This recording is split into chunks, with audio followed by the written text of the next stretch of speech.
don't think I see such obsession over culture in the world in the same way that I do for people's absolute love and fascination of Japanese culture. I don't know what that is.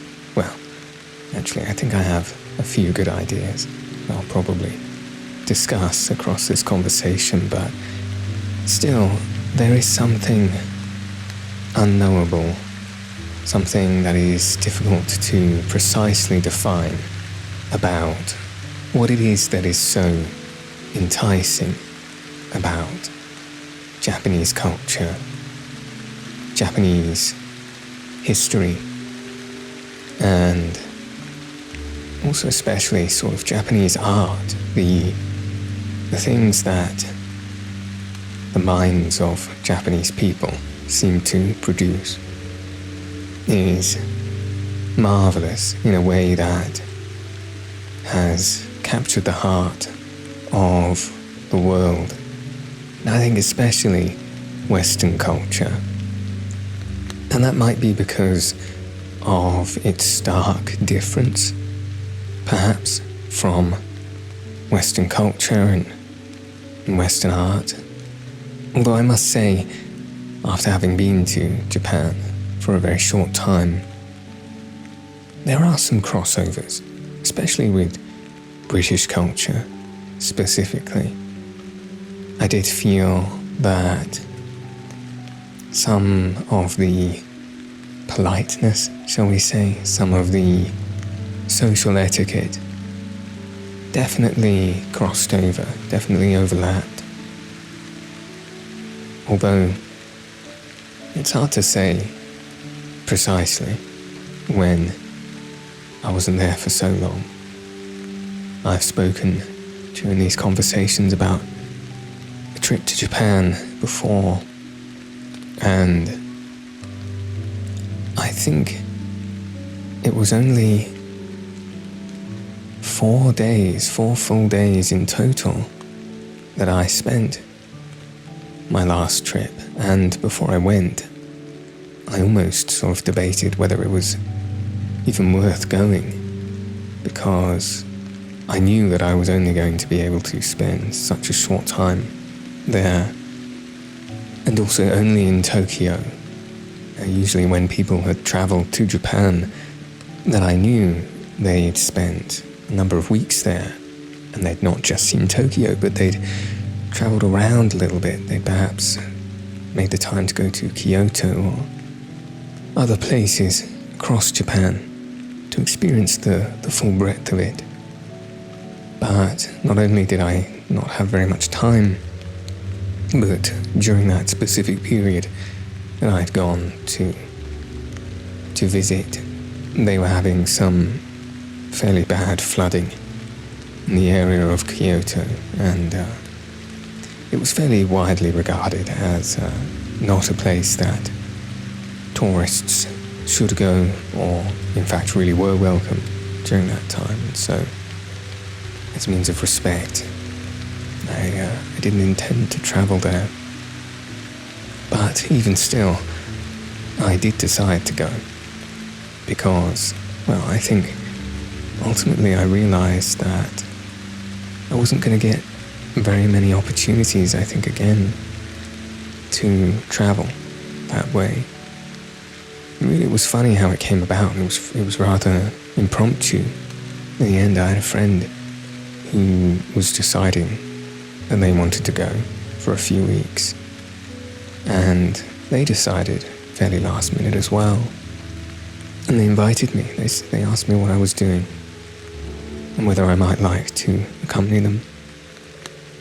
But it was, like I say, just about 5 or 6 days into his planned trip that I was due to be back home, or I would have to be back home to start a piece of work, a job. And so at first I sort of said, I can't do it, this is, wouldn't give me very long. I said it would only give me something like 4 or 5 days in Japan. And he said to me, "Is that a problem?" And it gave me pause for thought. And it made me realize that even if I did only spend 4 or 5 days in Japan, I might not have a chance to go again. And that would surely be better than never going at all. And so I agreed. And of course, he'd already booked his trip at this point. He was intending to go, my friend, whether I came or not. So I had to sort of begin booking my own way there, and as a result, I actually ended up getting a flight somehow that left a little bit before his. And ultimately, I had to travel alone. I had to take the 24-hour flights comprised of 2 separate journeys, separated by a 5-hour layover in Bangkok. And that was a long flight. I think it was probably the longest flight I've ever had in my life, that's for sure. And it wasn't too bad, actually. I think I managed to fill the time with a little bit of reading, a little bit of watching of movies, enjoying some food, but I think by the last few hours of that last flight, I was certainly itching to be off of the plane. And wow, what an experience to come off that plane and to have travelled all that way by myself. It was the first time I'd done any kind of journey like that by myself, and thinking about it, the only time I ever have. I haven't done anything like it since. And looking back retrospectively, I'm surprised what sort of readiness, what confidence I had to do it.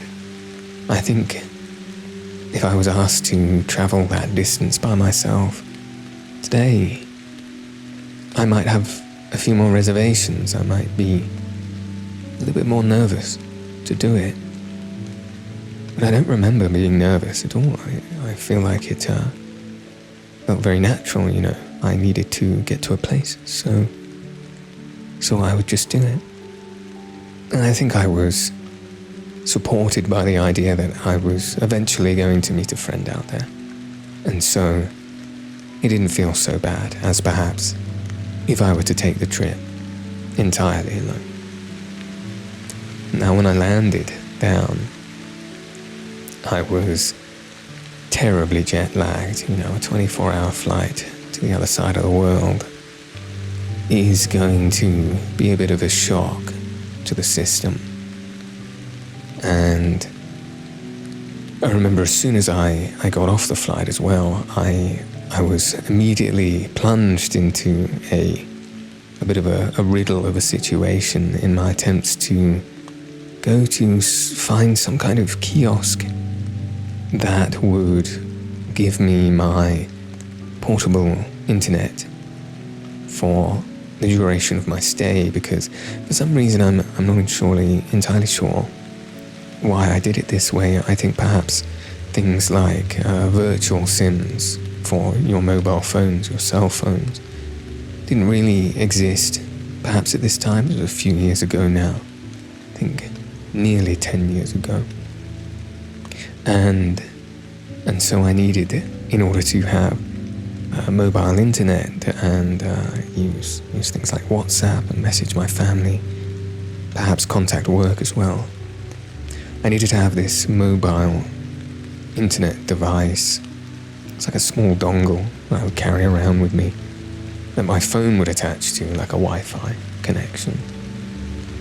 I would use that as internet, and I was, as soon as I landed, needed to find this kiosk and have an interaction with a Japanese person who I'd not met, of course, and it was very sort of jarring immediately because, well, ultimately, it wasn't that different from the UK, from Europe, where I'm from. But just the feeling of being there, I suppose, seeing the Japanese kanji on the walls and hearing people initially sort of speak to you in Japanese before they know that you're an English-speaking person, it is very jarring. I think that's probably the first moment that I started to feel a little bit nervous, a little bit flustered about being there. But then I received my internet dongle. I took my bags. I remember packing fairly light. You don't need very much for 4 days. And then I hopped onto the train that would take me into Tokyo, to Shinjuku, which was the area of Tokyo I was staying in. And that train is about an hour long. And I fell immediately asleep. I was exhausted, and I think it was supposed to be something like 3 a.m. at home. So my body was fully expecting to fall asleep. And so it did. Crashed right out. And this was a little bit of a problem because I was meant to get off at my stop, of course, but it was important that I did because the next stop after that was an hour and a half down the line, and I would presumably need a ticket to get back the other way. Starting your trip to Japan by getting lost in a place an hour and a half outside of Tokyo is not the ideal way to start it. And so, as I fell asleep, looking out as the suburbia of Japan rolled past the window, which I remember being immediately fascinating and beautiful as well in its own way. Oddly enough, for the duration of my trip to Japan, it rained.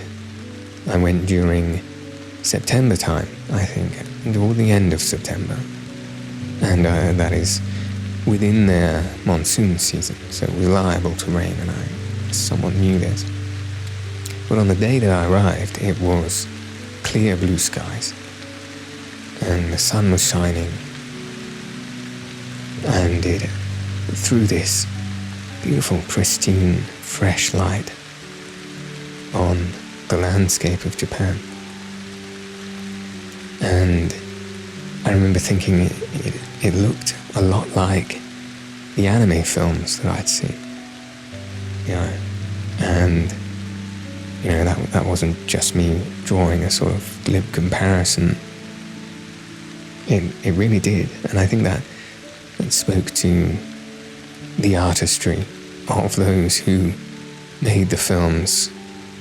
Studios like Studio Ghibli, for example, their true artistry in capturing the place that they come from, certainly. But I was very thankful that something in my subconscious mind woke me up as we rolled into Shinjuku, and thankful too that the announcer announced it quite clearly and slowly enough for my ears to perk up and for me to suddenly be jarred awake as we rolled into Shinjuku Station.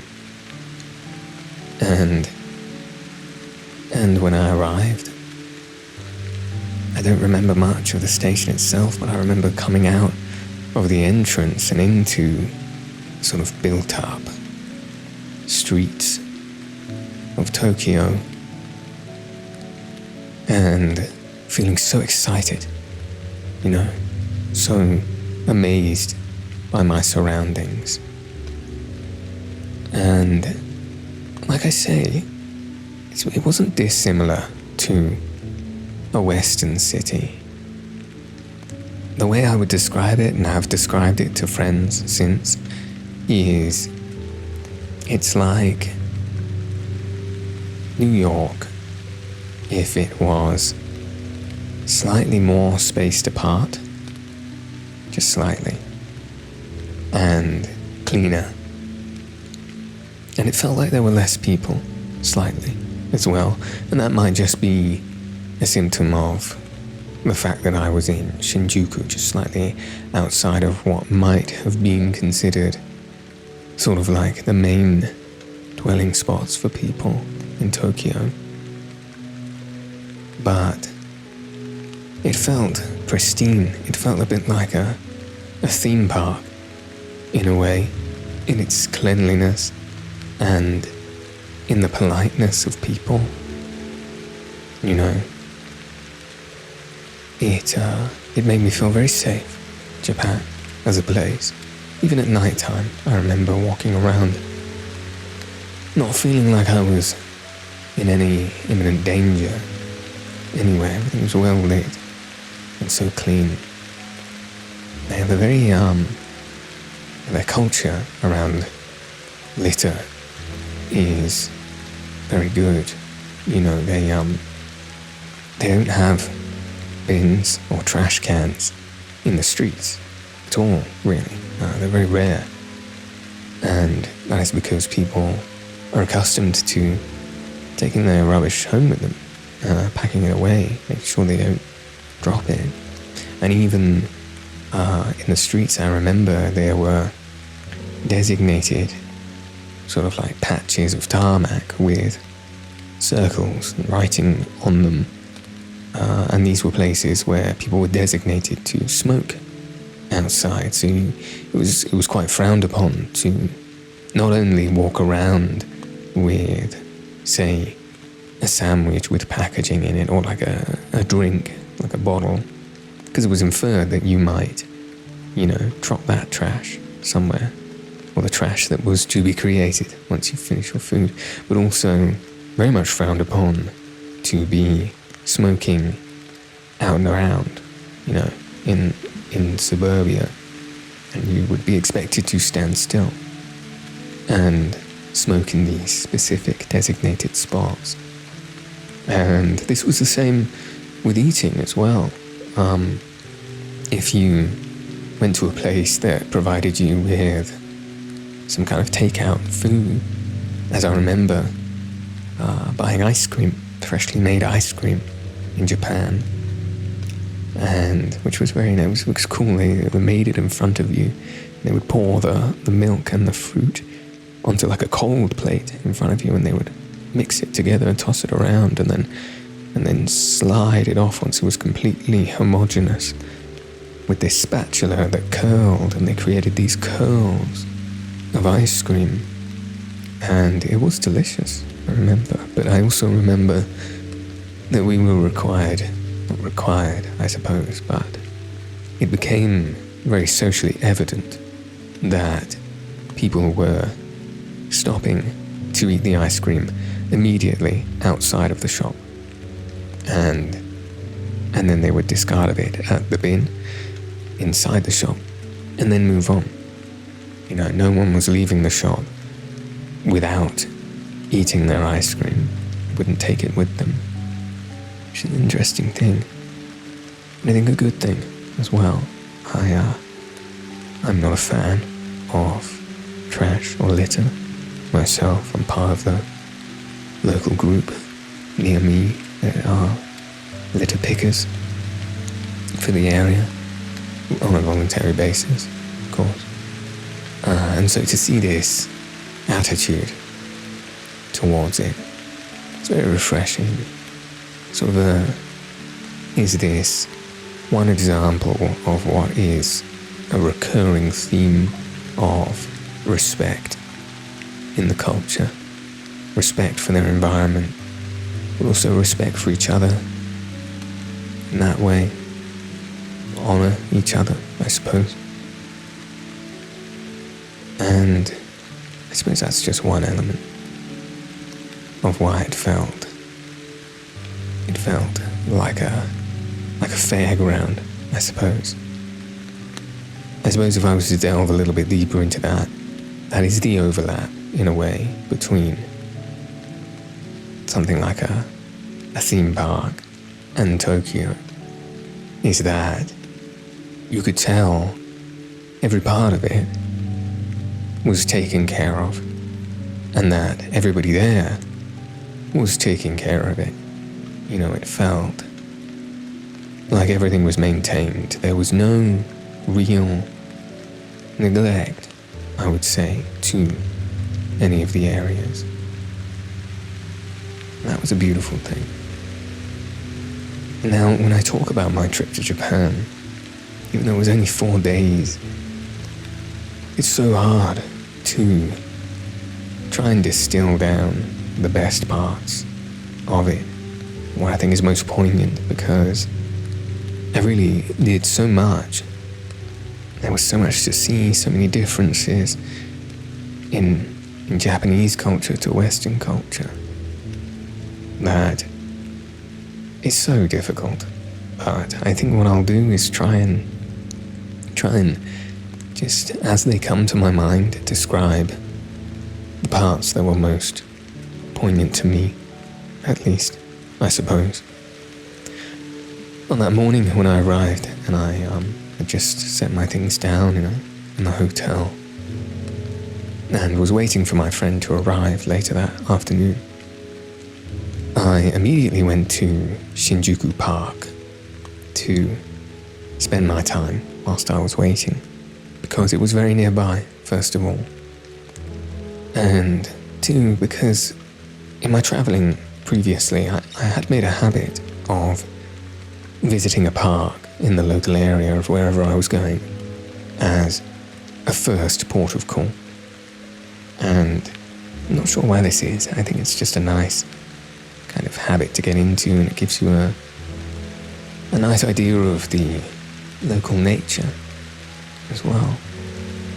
And this was another example of sort of feeling like I was stepping into a pristine, animated, watercolored painting almost, because it was very much unlike a park in the UK. Once again, so well taken care of. I remember there were signs to indicate that one was not allowed to step on the grass in most of the areas of the park. And you could tell why, because it was so neatly cut and well kept and deeply green. And the park itself was filled with, well, I struggle to actually say what kind of tree it was, both from lack of memory, but also I think I probably wouldn't have known, even if I was looking directly at them, what kind of tree it was. But if I said they looked like giant bonsai trees, perhaps you might have an idea of the kind of tree, those sort of crooked, gnarled, but very interesting branches with deep green leaves, And I walked into the park, and there was this large sort of lake-ish pond, the body of water with this beautiful Japanese pagoda on one edge. And I remember walking through the park towards the pagoda and sitting under there and looking across the water. There were some water lilies scattered around the edge, just over the banister that was around the pagoda into the water, and all that sort of cliched serenity that is somewhat kind of caricatured around, the Shinto aspects of Japan by Western culture. It all kind of made sense and started flooding in, I did feel truly serene to be sitting there, and it was a wonderful start to my experiences in Japan. I remember later on when my friend came, he was a little flustered. He didn't have a great flight. It was a bad flight for him, and he needed to relax fully. So when we got back to the hotel and he freshened up a bit, we went immediately out for some food, for some drinks in a place called Golden Guy, which was nearby to Shinjuku. Golden Guy meaning golden streets in Japanese.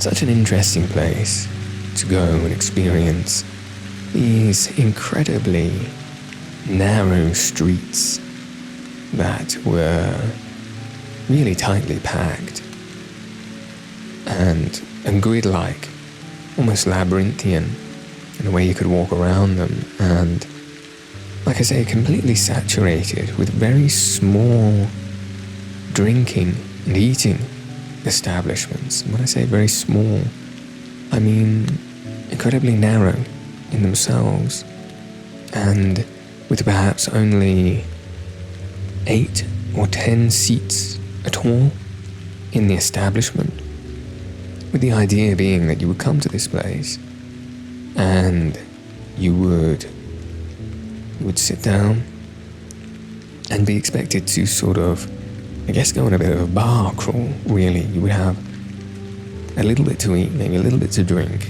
in these places, and move on fairly quickly. That was the courteous thing, I think, to be doing. And this was really interesting, because it meant that you were able to experience many different little pockets, many little different atmospheres, all in one evening. And each bar had its own unique sort of style and setting that it was trying to create. And I remember some had neon lights, were sort of a bit futuristic, sort of cyberpunk, I suppose. There was another one that had a bit more of a sort of 1920s kind of old-fashioned vibe to it. That was nice. And there was another one that I remember we had to walk up some stairs to get to it. And it was all leopard print themed. And we really didn't know what we were getting into when we went up there at first. And it was so strange because it was set out, not like the other bars with actual bar and seats along it, but just like 2 sofas facing each other in the center of a room that was, like I say, filled with leopard print wallpaper and all kinds of pictures on the walls. And this gentleman sat on one of the sofas, and I remember when myself and my friend turned up, we were the only people there. It was just this gentleman wearing a leopard print suit. And he went to a refrigerator to fetch us some drinks. We sat down on the sofa, so it was almost like being in this man's own living room. And he was very friendly. We got to talking to him, and it turned out that he was some kind of musician. He, I think, had released some music that was at least vaguely popular in Japan. And my memories are a little hazy of it, but I vaguely remember him showing us pictures of him with other famous people on his walls. He was a very interesting, very vivacious, but also in some ways enigmatic kind of character. And we didn't stay there very long, but it was just one of these interesting, unique experiences that pops up. Another interesting and unique experience I remember from being in Japan. One of those things that sort of sort of shifts your paradigm, I suppose, of the day-to-day. It almost feels a little bit dreamlike. And much of being in Japan felt very dreamlike, I must say. They have quite a surreal style of being and of art and of living in some ways. And so a lot of it felt like a dream. And this especially, because I wasn't really very much expecting it.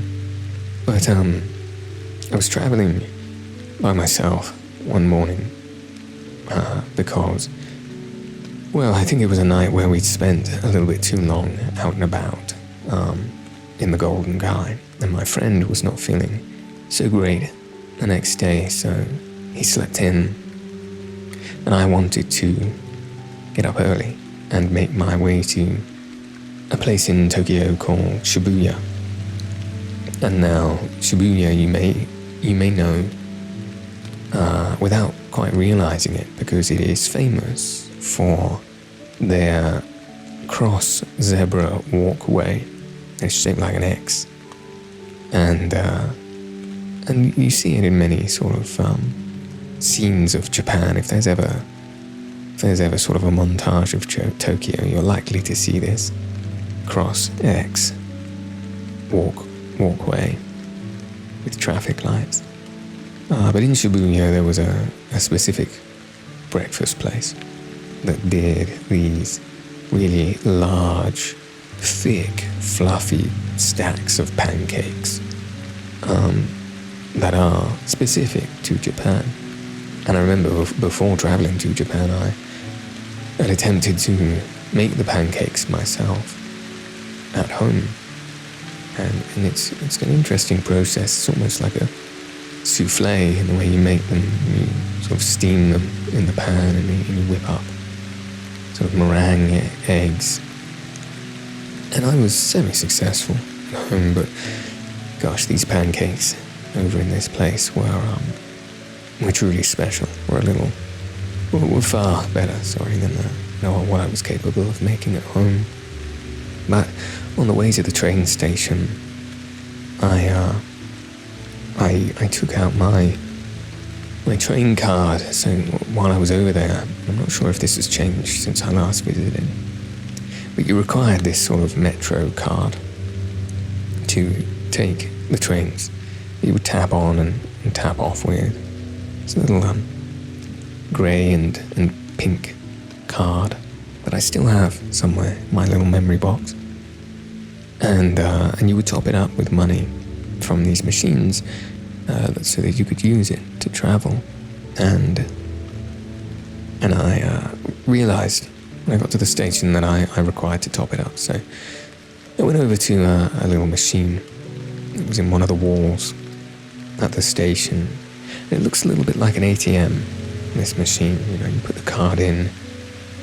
You select on the touch screen English first, of course, and then you would, insert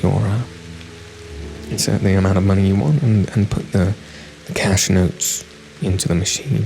That was another thing about Japan, is that everything was sort of cash driven. I think this may have changed since I was last there, because we had a bit of a global pandemic in the middle of, in between my visit and now, so I think things may have gone a little more contactless, but no, I had to put my cash in, but the note I'd put in wasn't being received. It kept getting sort of spat out, and I didn't know what to do about this. So there was a little button in the bottom corner that said assistance.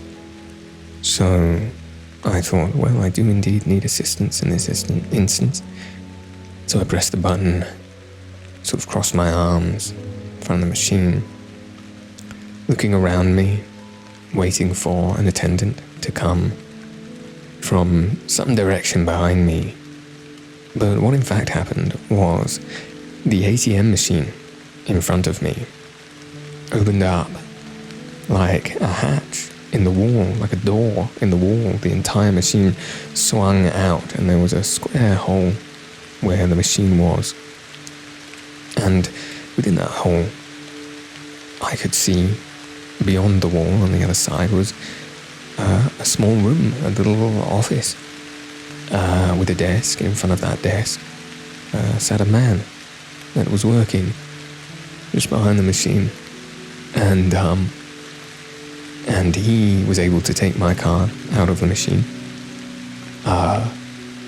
from the other side, and he requested my money.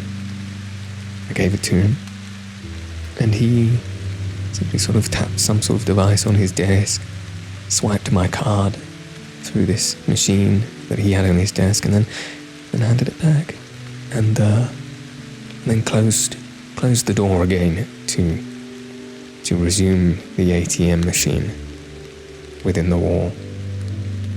And just never in a million years would I have expected that, for all the technology. I think Japan gets a rep for being a futuristic place, a place that is technologically advanced, but in a lot of ways it was not, and it was quite analog, quite practical, and that was quite an extreme example of that the machines were actually sort of run by human beings behind the wall. I think I laughed for quite some time after that, getting my train later on. I just couldn't believe it, and I was so sad that my friend wasn't there to experience it. It was a wonderful moment, and I feel I simply don't have time to describe all of the beautiful moments that I experienced in Japan. The Digital Art Museum, which, since going to Japan, I have been to several similar things around the world. There was one in Singapore. I remember one somewhere else as well that I can't quite remember. But similar kind of concepts, but it was an amazing experience, and if you have the opportunity to go to a Digital Art Museum somewhere near you, I highly recommend it. The incredible use of light and digital video combined to create these beautiful interactive experiences. My favorite of which being, I remember this sort of room you would walk into, and there was a circular ring of lights that were capable of rotating, and they projected like spotlights, and as they rotated, they created this imagery of a vortex, and these lights would change colors as they spun, and they would change angles to change the shape of the vortex. And it was an imagery I'd never experienced before. So I truly recommend it. I'd also recommend going to see the robot burlesque show, which was a very strange experience. I can't really describe exactly what it was. Not like usual burlesque at all. It was, I suppose the best way to describe it was sort of anime live. It was as if watching some kind of anime cartoon on a live stage in this sort of amphitheater, as it were, with a stage in the center, and everyone was sat around in a circle, a large audience, to watch this almost like highly energetic kind of play go on. It was mostly songs and dancing and pretend fights, choreographed fights with glowing swords, and of course robots, these huge sort of animatronic vehicles that they would drive onto the stage and